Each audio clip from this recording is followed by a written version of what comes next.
वो हिंदू सब धर्म सपा में बटा है, बसपा में बटा है, कांग्रेस में बटा है, उनमें फिर भी संगठन है, मुसलमान फिर भी हमसे अच्छे हैं। मैं हिंदू होते भी कह रहा हूँ, धन्य वो लोग मिलके तो रह रहे हैं। सब बदतमीज तो हिंदू हैं, सब पार्टियों में बटे हैं। पार्टियों का अध्यक्ष माई बाप है। मुसलमान कहते हैं 4 शादी हो, तो भाई पाकिस्तान में जाओ 4 शादी करो, चाहे 10 तारीख, बिल्कुल। अपने पाकिस्तान में जाओ 4 शादी करनी है तो वहाँ करो, इंडिया में कोई अलाउड नहीं है। इंडिया में अलाउड नहीं है। देखिए 4 शादी करना वो तो फिर भी कहीं तक सही है, मगर हलाला तो बहुत दुष्कर्म है एक तरह का। हाँ बिल्कुल दुष्कर्म है। अपनी बहू को दूसरे साथ सुलाओ फिर उससे शादी करो, सबसे नीच कर्म है, मर जाना चाहिए इनको, सब नदी का यमुना के पानी। मैं हूँ श्वेता सिंह और आप देख रहे हैं PS24। देखिए आपको बता दें कि हमारे देश में एक देश और एक कानून की बड़ी चर्चा चल रही है। लगातार प्रधानमंत्री भी इस मुद्दे पर अपनी राय रख रहे हैं और कह रहे हैं कि एक ही परिवार में अगर 2 लोग रहते हैं तो दोनों लोगों के लिए कानून अलग अलग क्यों, दोनों लोग एक ही कानून को क्यों फॉलो नहीं कर सकते। आइए जनता से आज इसी मुद्दे पर राय लेते हैं। क्या नाम है सर आपका? मेरा नाम रजनीश कौशिक है। सर प्रधानमंत्री कह रहे हैं कि अगर एक ही घर में 2 लोग रहते हैं तो दोनों के लिए कानून अलग अलग क्यों, क्या एक देश एक कानून आना चाहिए देश में कि नहीं आना चाहिए? देखिए एक देश में एक कानून लाने में कोई बुराई नहीं है और लेकिन सभी जो सिविल सोसाइटीज़ के लोग हैं, सामाजिक धार्मिक संस्थाओं के प्रमुख लोग हैं, राजनीतिक पार्टियों के जो प्रमुख लोग हैं, उनकी एक मीटिंग केंद्र सरकार को बुलानी चाहिए और उस पर चर्चा करनी चाहिए। चर्चा करके एक कानून, एक जैसा कानून जो UCC कॉमन सिविल कोड लाया जा रहा है वो ला सकते हैं, लेकिन चर्चा करके लाएं तो ज़्यादा बेहतर रहेगा। और ऐसे ही थोप दिया जाएगा तो कुछ लोगों को लगेगा कि ये तो हर चीज़ तानाशाहीपूर्ण तरीके से कर रहे हैं मोदी जी। हाँ सर, मुस्लिम लोग भी ये कह रहे हैं ना कि हर फैसले में आप मुस्लिमों को ही केवल टारगेट करते हो। देखिए ये कुछ हद तक एक फैक्ट है, ये सच्चाई है। ये माना जाता है स्टार्टिंग से ही कि बीजेपी एंटी मुस्लिम है, मुसलमानों की विरोधी है। ऐसा एक धारणा बन गई।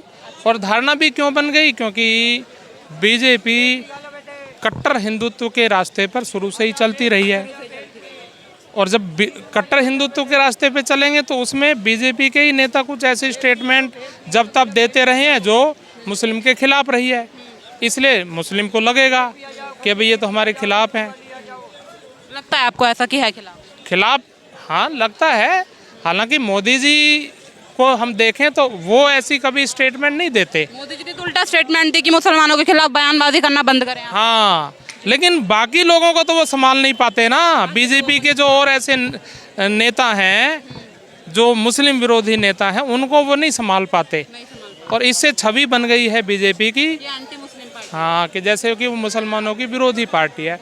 हालांकि जो कहते हैं कि भाई हम तो कोई भी योजना है तो उसका लाभ मुस्लिमों को भी देते हैं, हिंदुओं को भी देते हैं और ये तो सच्चाई है, सभी को लाभ दिया जाता है।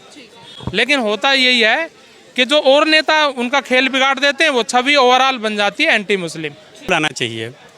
हाँ। लगातार ये छवि भी बनती जा रही है कि एंटी मुस्लिम पार्टी है जो बीजेपी है। नहीं, भाजपा मुसलमानों के लिए जितने जन कल्याणकारी योजनाएं चला रही है, आज तक की आज़ादी के बाद से किसी भी सरकार ने उतनी जन कल्याणकारी योजनाएं नहीं चलाई। 100 से अधिक योजनाएं मुसलमानों के कल्याण के लिए अभी की वर्तमान सरकार चला रही है और अभी भी उन्होंने मुसलमानों के बीच एक वोट बैंक नया खड़ा करने के लिए मोदी मित्र करके अभियान चलाया हुआ है। हाँ, जो संगठन के कार्यकर्ता मुसलमानों की बस्तियों में जा रहे हैं, पसमानदा मुसलमानों के पास जा रहे हैं, उनको भाजपा से जोड़ने का प्रयास कर रहे हैं। तो इसलिए एंटी मुस्लिम तो मोदी को नहीं कहा जा सकता है। गुजरात दंगों के बारे में भी जो कोर्ट के वर्डिक्ट हैं और बहुत सारे उनके खिलाफ विशेष दल बुलाकर मोदी को कई बार बुला करके और क्रॉस क्वेश्चन किया गया, उन सब की फाइंडिंग के आधार पर गुजरात के हाईकोर्ट ने जो उनको क्लीन चिट दी, उसमें उन्होंने साफ साफ कहा है कि सरकार ने बहुत त्वरित कार्रवाई की है। दंगों के बाद जितने कम समय में गुजरात सरकार ने एक्शन लिया, इतने कम समय में और इतना त्वरित और इतना सटीक एक्शन लेते हुए सरकारों को नहीं देखा गया है। और एक्शन लेते समय कल्प्रिट जो भी था सबको समान रूप से ट्रीट किया गया, न हिंदू को शील्ड दिया गया और न ही मुसलमानों को कोई दुराग्रह के साथ उनके साथ। लेकिन जब बीबीसी डॉक्यूमेंट्री आती है वहीं दूसरी तरफ मोदी जी उस पर बैन लगा देते हैं, क्या दिक्कत हो जाती है अगर जनता उसे देख लेती? क्या पता तारीफ होती है उसमें मोदी जी की फिर? नहीं, आपका सवाल दूसरी तरफ जा रहा है, फिर भी मैं जवाब दे रहा हूं। आप विषय से भटक रही हैं। आपका सवाल यूसीसी से चला गया बीबीसी डॉक्यूमेंट्री पर।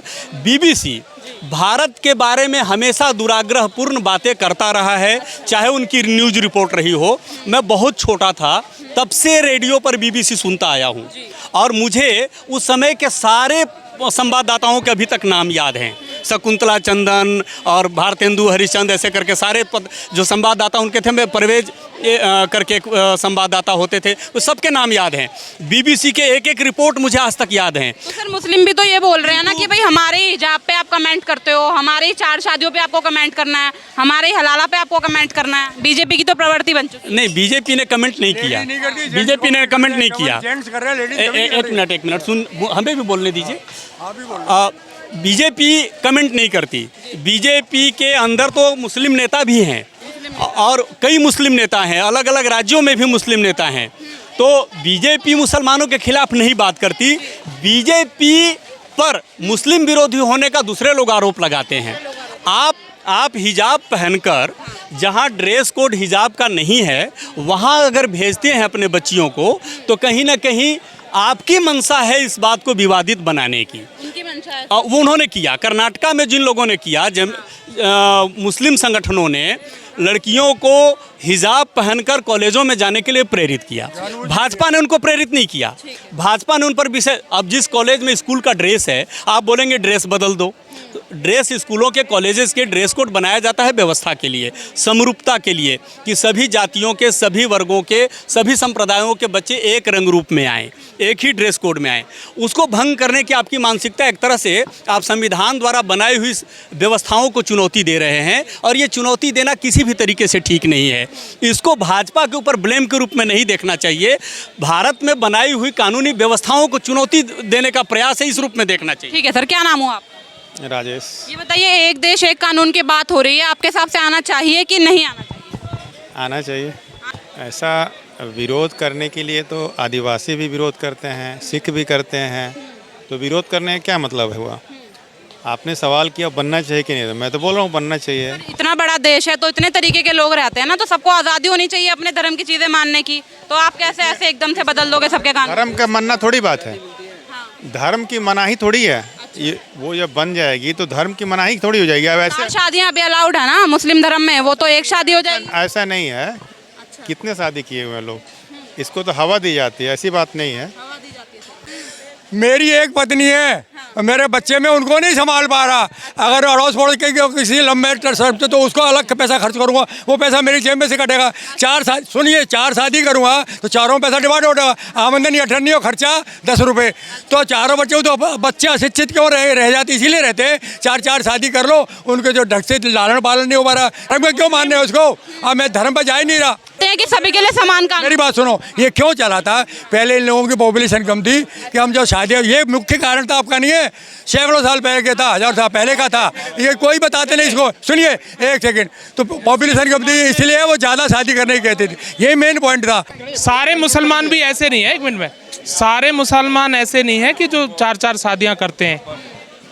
कुछ मुस्लिम हैं जो अनपढ़ हैं, वे करते हैं 4 शादियां।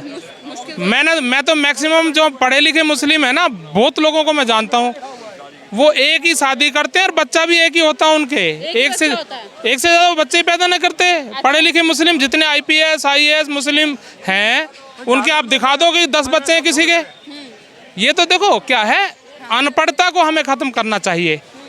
और मैंने जैसा अभी थोड़ी देर पहले भी आपको कहा कि UCC लाने में बुराई नहीं है, लेकिन उनकी सहमति लेके, उनको समझा के, बात करके UCC ला सकते हैं और उसे लागू कर सकते हैं, उसमें कोई बुराई नहीं है। एक देश एक कानून होना चाहिए, नहीं होना चाहिए सर? बिल्कुल होना चाहिए। बिल्कुल होना चाहिए। जो पक्ष विरोध कर रहे हैं उनके लिए क्या कहेंगे? वो तो एक तो विरोधी तो हमेशा होता है, ये थोड़ी है कि विरोधी का विरोध करेगा कोई भी तो फिर हो सकता है उसका सुधार भी होगा। तो विरोध करना कोई बुरी बात नहीं है और होना भी चाहिए विरोध, और पक्ष विपक्ष दोनों चीज़ होता है।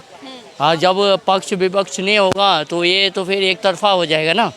मुस्लिम पक्ष जो है ये कह रहा है अभी हमें 4 शादियां करने का अधिकार है, वो अधिकार बदल जाएगा, हलाला वगैरह कई चीज़ें बदलेंगी इस कानून में, सबके लिए समान कानून होंगे उत्तराधिकार के, शादी के और तलाक के। मुसलमान कहते हैं 4 शादी हो, तो भाई पाकिस्तान में जाओ 4 शादी करो चाहे 10 पाकिस्तान में तारीख, चले बिल्कुल अच्छा अपने पाकिस्तान में जाओ 4 शादी करनी है तो वहाँ करो, जी, इंडिया में कोई अलाउड नहीं है, इंडिया में अलाउड नहीं है। कुछ नहीं देता ना। इस्लामिक कानून इजाज़त देता है उन्हें? इस्लाम देता हो हमारा हिंदू धर्म जय श्री राम है हमारा, तो जय श्री राम है आप। केवल बस। एक मिनट हिंदू बताइए। धर्म है हमारा।